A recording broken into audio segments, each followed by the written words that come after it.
मेरे साथ इस वक्त मौजूद है अक्सा फयाज जो कि इंचार्ज हैं यहाँ पर, और इनसे हम पूछते हैं कि किस तरह के केसेस आपके पास आते हैं और अब तक कितने केसेस आप लोग हल कर चुके हैं। अगर बात करते हैं कि किस तरह के केसेस आते हैं तो फर्स्ट ऑफ ऑल हमारे पास डोमेस्टिक वायलेंस के बहुत सारे केसेस हैं। कुछ ऐसे केसेस भी हैं जो कि रिपीटेड कॉल्स आ रही हैं हमारे पास कि जी पहले मार कुटाई हुई, फिर सुलह हुई, सुलह के बाद अब दोबारा वो इंसिडेंट रिपीट हो रहा है। इस तरह के केसेस के ऊपर भी हम अब नज़र रख रहे हैं कि ये आखिर ऐसा क्यों हो रहा है और हमें आगे किस तरह से इनका सद्भाव करने की ज़रूरत है। अच्छा, ये जब एक कॉल आती है, दो कॉल आती है, तीसरी कॉल पे आप लोग अपनी तरफ से कोई एक्शन लेते हो या फिर जब भी वो कहते हैं आप लोग फिर बैठ जाते हैं? अच्छा नहीं, वो अब डिपेंड करता है कि केस की कैटेगरी क्या है। अच्छा, हम नॉर्मली ऐसे होता है कि जैसे हमारे पास केस की कैटेगरी होती है, हमारे पास ये जो डैशबोर्ड आप मेरे पीछे देख रही हैं, ये पूरा डैशबोर्ड हमने आई पंजाब से लेके आगे सीएम ऑफिस तक सबके पास ये डैशबोर्ड की रसाई हासिल है। इसके साथ साथ हमने मुतल्लिका डीपीओ आरपीओ ऑफिस में भी ये डैशबोर्ड दे दिया कि हम आपको डाटा दे रहे हैं, अब आप देखें आगे आपने क्या करना है। अब इन केसेस में आप ये देखिएगा, सपोज अगर हम किसी एक कैटेगरी के बारे में बात करें, हम बेसिकली काम कर रहे हैं वायलेंस अगेंस्ट वुमेन के ऊपर, खातून के ऊपर जहाँ जहाँ जुल्म हो रहा है ना, वहाँ वर्चुअल वुमेन पुलिस स्टेशन का इंटरवेंशन आप देखेंगे। और फिर हम करते क्या है कि हम मुतल्लिका जिले के बारे में बताते हैं कि उस जिले को बताते हैं, उसकी रिपोर्ट देते हैं कि आपके थाने, आपके जिले के इस थाने में इतने केसेस जो हैं वो अब तक इस टाइम स्पैन में रिपोर्ट हो चुके हैं, अब आप आगे बताइए आपने क्या सद्भाव किया इसका। तो हम इसके ऊपर भी काम कर रहे हैं। सो अगर हमें एक इलाके से स्पेसिफिकली एक ही तरह की कॉल्स बार बार आ रही हैं और एक ही खातून विक्टिम है हमारी, क्योंकि हमारे पास आपने यहाँ पे देखा होगा हमारे पास उसकी एक अगर मोबाइल नंबर है ना, स्पेसिफिक नंबर, उस नंबर की हमारे पास आज तक की जितनी कॉल्स है ना, हमारे पास हर चीज़ का रिकॉर्ड अभी भी मौजूद है। तो हम अगर साथ में ये भी देख रहे होते हैं कि अगर एक खातून मुसलसल एक चीज़ रिपोर्ट कर रही है कि मैं अगर यहाँ से जाती हूँ, गुजरती हूँ, मुझे हरासमेंट का सामना है, तो उसका मसला हल क्यों नहीं किया जा रहा, और हम फिर उसको लास्ट पॉइंट तक यानी कि उसके मसाइल को हल करने तक हम उसके साथ चलते हैं, और वो भी फ़ोन कॉल के जरिए। अभी थोड़ी देर पहले जब आप यहाँ पे 15 की कॉल पे बारे में देख रही थी कि एक खातून ने रिपोर्ट किया कि मैं डोमेस्टिक वायलेंस का शिकार हूँ, अगर उसका मसला हल हो जाता है बहुत अच्छी बात है। अगर बड़े बुजुर्ग बैठते हैं, उसकी फैमिली बैठती है या पुलिस के जरिए से, जैसे वो खातून जो है वो हमारी मुतमईन है, अगर वो मसला हल हो जाता है बहुत अच्छी बात है। लेकिन अगर मसला हल नहीं होता तो कानून के मुताबिक उसकी जो भी कार्रवाई बनती है वो की जाएगी। ये होगी डोमेस्टिक वायलेंस की कैटेगरी। लेकिन अगर हमारे पास ऐसी कोई कॉल्स आती है जिसमें खातून, या हमें ये खदशा होता है कि हमारा जो कंप्लेनेंट है इस वक्त इसका या तो फ़ोन बंद हो जाएगा या छीन लिया जाएगा, या ये किसी और का फ़ोन इस्तेमाल कर रही थी और इसके साथ जो इंसिडेंट है वो बहुत बड़ा आकर हुआ है, जहाँ पे हमें खदशा होता है ना इसका फ़ोन छीन लिया जाएगा या अगर दोबारा हमारा रब्ता नहीं हो पाएगा, उसमें हम उसकी कॉन्फ्रेंस कॉल भी करवाते हैं। जो उनके मुतल्लिका पुलिस स्टेशन के वो जो हैं पुलिस ऑफिसर्स, उन ऑफिसर्स के साथ उनकी कॉन्फ्रेंस कॉल भी करवाई जाती है ताकि वो फौरी तौर पर, क्योंकि यहाँ पे हम इंफॉर्मेशन लेंगे, हम जेनेरिक इंफॉर्मेशन सपोज अगर हमें वो दे देती है कि मैं जी फ़लाँ शहर में फ़लाँ जगह पे रहती हूँ, बस आगे वो किस गली में, किस चौक में, किस दुकान के पास है, अब जिसकी वो बीट होती है ना पुलिस ऑफिसर की, उनको बेहतर पता होता है कि मेरे एरिया में क्या क्या चीज़ें किस किस जगह पे वो वहाँ पे बनी हुई है। तो कॉन्फ्रेंस कॉल का फ़ायदा हमें ये होता है कि वो उन ऑफिसर को डायरेक्टली से करवा देते हैं कि आप समझ लेंगे कहाँ पर जाना है, ताकि अल्लाह ना करे अगर खातून का या जो हमारी कंप्लेनेंट है उसका फ़ोन छीन लिया जाए, टूट जाए या गायब हो जाए, जो भी इसके साथ होता है, आपको पता हो कि आपने पहुँचना कहाँ पे है। सो इसके ज़रिए से हम कॉन्फ्रेंस कॉल्स भी करवा रहे हैं यहाँ पे। और इसके साथ साथ फॉलोअप के बाद, जैसे वो हमारी जो फीमेल ऑफिसर थे उन्होंने आपको बताया, हमने यहाँ पे हर एक इंसान को, जितनी यहाँ पे फीमेल ऑफिसर्स हैं, उनको टास्क असाइन करते हैं। टास्क असाइन करने का मकसद ये है कि एक तो हम साथ बाद में वेरिएशन भी ला सकें कि वो एक बंदा एक काम करके बोर ना हो जाए कि मुझे रोजाना आना है और यही काम करना है, और दूसरा हर इंसान को यहाँ पे हर चीज़ के बारे में पता होना चाहिए। अगर एक बंदा यहाँ पे सपोज हमारे पास एक कॉल का लोड होता है, अगर हमारे पास 500 कॉल्स आ रही हैं, हमने उसके हिसाब से लोड डिवाइड करना है, उतने जितनी ह्यूमन कैपेसिटी है हमारे पास, उस कैपेसिटी के अकॉर्डिंग हमने उनके ऊपर लोड शेयर कर दिया। इसके अलावा फिर हमारी एक टीम होती है फॉलोअप की टीम, वो फॉलोअप की टीम फिर मुसलसल उसका काम होता है फॉलोअप्स लेना उन केसेस के ऊपर। जो 15 की कॉल तो आ गई, केस बन गया, आगे उन केसेस के साथ क्या हुआ उनका काम है फॉलोअप लेना। और एक टीम है हमारी क्लोजिंग की टीम, कि अगर सपोज किसी ज़िले की तरफ से हमें ये आता है कि हमारे इन केसेस में सुलह हो चुकी है और ये इनके आगे सेटलमेंट नोट्स हैं जो सुलहनामा होते हैं हमारे, या उनके वीडियो बयान आ गए हैं, तो उस सूरत में इनका काम है वेरीफाई करना, खातून को कॉल करके कि आया आपने जो अभी स्टेटमेंट दिया वो किसी प्रेशर में तो नहीं था, अगर कोई मसला है तो हमें भी बताएं। अगर तो वो खातून कहती है कि मेरी रजामंदी के साथ सुलह हो गई तो वो केस हमारा रिजॉल्व में जाएगा। अदरवाइज अगर वो कहते हैं कि मेरे ऊपर प्रेशर डाला गया, मैं ये नहीं करना चाहती थी, उस सूरत में हम केस को एस्केलेट कर देते हैं डीपीओज को कि आपके ज़िले का ये केस है, फलां जगह का ये केस है, सारी डिटेल्स उसमें होती हैं। तो अब इस केस का जवाब आप इनके खुद अपने पास बुलवा कर सुनवाइयाँ करें, और जो भी मसला हल जैसे भी करवाना ना वो करवा के आपने ऑन रिकॉर्ड इस डैशबोर्ड के जरिए हमें जवाब देना है इसका। तो जो भी चीज़ हो रही है ना वो वर्बल कुछ भी नहीं हो रहा, जहाँ पे भी डाटा जा रहा है ना इस डैशबोर्ड के जरिए से जा रहा है, और हर चीज़ ऑन रिकॉर्ड रखते हैं। अच्छा बताएं, कितने % खवातीन अब भी 1 साल के बाद भी बैकअप कर लेती हैं, अपनी चीज़ों से पीछे हो जाती हैं? अच्छा, मोस्टली हमें ये जो देखने में आता है ना, ये हमें आता है हरासमेंट में और साथ ही साथ डोमेस्टिक वायलेंस में। अब वो अपने कदम पीछे करने का मकसद क्या है डोमेस्टिक वायलेंस में? क्योंकि हमारे माशरे का कहीं ना कहीं जाहिर सी बात इसमें रोल है, और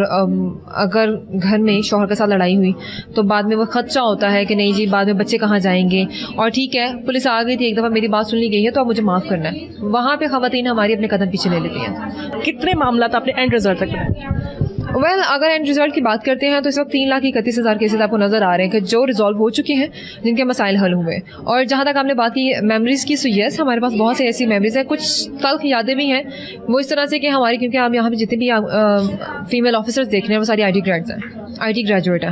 हमारा पुलिस का कोई बैकग्राउंड था नहीं। सो IT ग्रेजुएट जिस बंदे ने सारी ज़िंदगी इंटरेक्शन किया सिर्फ अपने कंप्यूटर के साथ, और उसके बाद में फिर यहाँ सेफ सिटी का एनवायरनमेंट भी आपके सामने कुछ और था, लेकिन जब वर्चुअल वुमेन पुलिस स्टेशन बना तो उनकी कुछ फीमेल्स को चुना गया कि उनकी स्पेशलिटी क्या है और यहाँ के मुताबिक वो मेरिट पे आती है कि नहीं, उन खवातीन को यहाँ भेजा गया। और इन खवातीन ने जब वो सुनना शुरू किया कि डोमेस्टिक वायलेंस में किसी का हेड शेव हो रहा है, किसी खातून का मर्डर डोमेस्टिक वायलेंस से शुरू हो गया, आगे मर्डर तक उसकी कहानी हो रही है, या कि ऐसी खातून है, ये पीछे आप देख भी सकते हैं हमारे पास जो बैनर चल रहे हैं, इसमें सगा बाप फोर्स कर रहा है शादी के लिए कि किसी और के साथ हमने भाई तुम्हारी शादी करवानी, जबकि वो बच्ची अंडर एज है, और उसकी माँ फरियाद कर रही है हमसे कि मेरे शौहर से मेरी बेटी को बचाएं, और बच्ची अभी छोटी है, मैं शादी नहीं करवाना चाहती उसकी। हमारे पास ऐसे पेरेंट्स की भी कॉल्स हैं जिनके कजन्स ने बच्चियों के साथ ज्यादतियाँ की,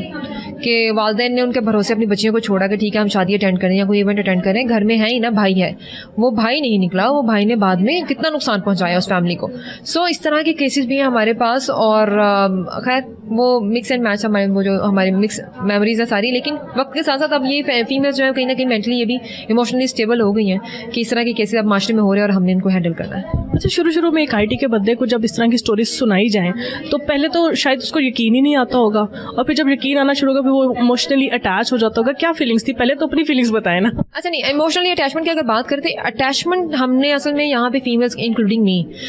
ऐसी फीमेल्स को रिक्रूट किया, यहाँ पर रखा गया ताकि जो इमोशनली अटैच ना हो। हमें असल में क्योंकि बहुत प्रैक्टिकल हो गए, अगर वो कहते हैं ना कि अगर आप किसी के साथ इमोशनली अटैच हो जाते हैं ना तो, या उसको पर्सनल लेना शुरू कर देते हैं, तो आप कहीं ना कहीं बायस्ड हो जाते हैं। हमें बायस नहीं होना। अगर मैं ये कहूँ कि मैं खातून हूँ और मेरे पास जितनी खवातीन की कॉल्स आएंगी मैंने हर हाल में हर कॉल के ऊपर FIR करवानी है, तो वो कहीं ना कहीं बायसनेस आ जाती है कि हम, इसका मतलब है कि खातून सच्ची या झूठी जैसी भी कॉल करेगी हमने मर्द के ऊपर पर्चा देना है, हमने ये नहीं करना। सो इमोशनली अटैचमेंट नहीं होते, बट यस हम बहुत होशो हवास में रहते हैं। हमने खवातीन वो रखी हैं जो होशो हवास में। यहाँ पर एक सवाल, पहले मैंने आपको सॉरी टोक रही हूँ आपको, मगर एक बात ये बताएं कि यहाँ पर जितनी कॉल्स आ रही हैं कितने % खवातीन गलत होती हैं? ये देखें, ये बहुत ही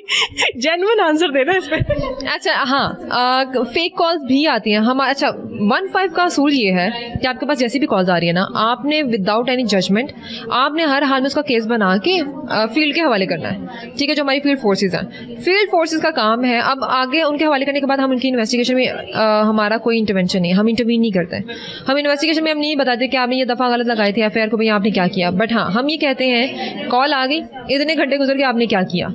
अगर तो वो सच्ची है तो उसके FIR दें, और अगर वो झूठी है तो साबित करें कि कैसे झूठी है, और जो भी साबित करना है वो इसके जरिए साबित करना है। आपने इस डैशबोर्ड पे आपने हमें दे देना है कि जैसे किसी खातून का कोई क्रिमिनल रिकॉर्ड है, किसी खातून का कोई हैबिचुअल है, वो कॉलेज चलाती है ऐसे, जो बाद में सेटलमेंट हो जाते हैं, वो पैसे लिए जाते हैं उनसे, अगर ऐसा कुछ है आप हमें देना, एविडेंसेस दें। और अगर आपके पास कोई एविडेंस मौजूद नहीं है तो आप हमें उसके हवाले से जो भी एज पर लॉज की कार्रवाई बनती है वो करके दिखाएं। कितने % ऐसे आपको कॉल्स रिसीव होती है? क्योंकि जब ऑब्वियसली रिजल्ट एंड आपके सामने ही होता होगा जो कुछ भी, कितने % ऐसी कॉल्स रिसीव होती है? अच्छा, मोस्टली हमारे पास जो कॉल्स ऐसी आती हैं ना, वो यही आती हैं कि वो इंसिडेंट जो अकर हुआ वो वैसा कुछ रिपोर्ट नहीं कर रहे होते, इंसिडेंट उसके अलग होता है कुछ ना कुछ। ठीक है, लेकिन इस सब में मैं ये कहूँगी कि हमारा फोकस, हमारा जो प्राइम फोकस है ना, उन खवातीन के ऊपर होता है जो वाकई में हमारी मदद की तलबगार होती हैं। और हम ये सारी ओरिजिनल फेक से बाहर निकल के अपनी जितनी भी कॉल्स हैं उन सबको अटेंड करते हुए हमारा जो प्राइमरी मतलब जो हमारा प्राइम फोकस है ना, वो ये उन खवातीन को अप्रोच करना है कि जिनको हमारी मदद की ज़रूरत है। अच्छा, मुझे ये बताएं कि कोई ऐसी इमोशनल स्टोरी जिसके साथ आप सब कनेक्टेड हो गए, मतलब ठीक है इमोशनली तो नहीं, मगर ये कि ओब्वियसली उसका आपको इंतजार हो कि इसका एंड रिजल्ट क्या नहीं, कि कहीं ना कहीं वो होता है ना कि इंसान का वो मोराल कहीं ना कहीं डाउन होता है। सही है, हमारे पास असल में रोजाना की बेसिस पे ऐसे केसेस आ रहे हैं। हमारा लाहौर का एक केस था जहाँ पे एक खातून के ऊपर उसके शौहर ने एसिड अटैक किया। उस खातून को पता भी नहीं था कि उसका शौहर मतलब इस मुल्क में मौजूद है। उसके मुताबिक उसके भाइयों ने, उस खातून के भाइयों ने, जो कि खुद एक वर्किंग वुमेन है, उसके भाइयों ने उसके शौहर को बाहर के मुल्क में सेटल करवाया। और वो खातून के मुताबिक, जो कि 4 बच्चों को यहाँ पे लेके बैठी है, कफालत कर रही है, उस बंदे के नाम पे बैठी हुई है वो, और साथ साथ कमा भी रही है, और शौहर ये कह रहा है कि मेरा यहाँ पे जी साथ से सेट नहीं हो रहे, तो मैं अभी कुछ भी नहीं कर सकता, वो खर्चा भी नहीं भेज रहा। बात होती थी फोन पे, बात हो रही है फोन पे। वो बीबी के ऊपर एक दिन कोई एसिड फेंकता है, और एसिड फेंकने के बाद जब उसने वो गुजरते हुए जाते हुए देखा ना, तो वो पीछे से उसने पहचान लिया तो मेरा शौहर है। उस खातून को इमोशनली यहाँ पे हैंडल करना बहुत हमारे लिए मुश्किल था, इसलिए क्योंकि वो कहते कि मेरी एक तो मेरे ऊपर अटैक किया मुझे, मतलब उसने मेरे ऐसे, या एक होता है जान से मार देना, किसे खत्म, एक होता है कि आपने उसको जीने के लिए छोड़ तो दिया, लेकिन ऐसी हालत में छोड़ा कि वो सारी ज़िंदगी किसी को ना मुंह दिखा सके ना उसका कुछ बचे, वो अपने बच्चों को भी कैसे फेस करे। सो वो खातून को इमोशनली हैंडल करना बहुत मुश्किल था हमारे लिए। वो एक टफ सिचुएशन थी, लेकिन वो शुक्र अल्लाह का वो भी हो गया हमारे लिए। इसके अलावा हमारे पास केसेस आते हैं कि जिसमें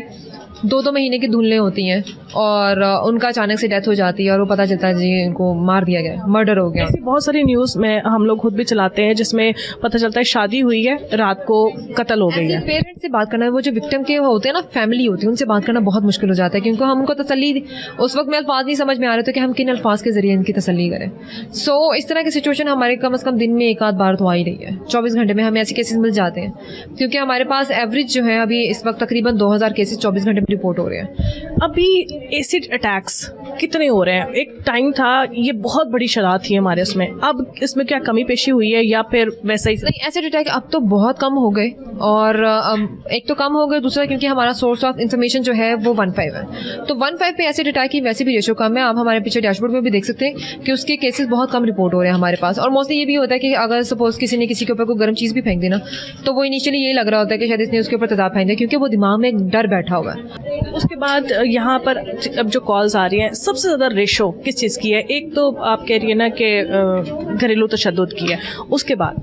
डोमेस्टिक वायलेंस के बाद हरासमेंट की। अब हरासमेंट की अम्ब्रेला इतनी बड़ी है कि हरासमेंट में आपके वर्क प्लेस हरासमेंट, आपकी पब्लिक हरासमेंट, आपकी ट्रांसपोर्ट में हरासमेंट, आपके ऑर्गेनाइजेशन के अंदर हरासमेंट, इस तरह की सारी हरासमेंट इसमें आ रही होती है। और हरासमेंट की जो डेफिनेशन की अगर हम बात करें, तो हरासमेंट में तो वो किसी के साथ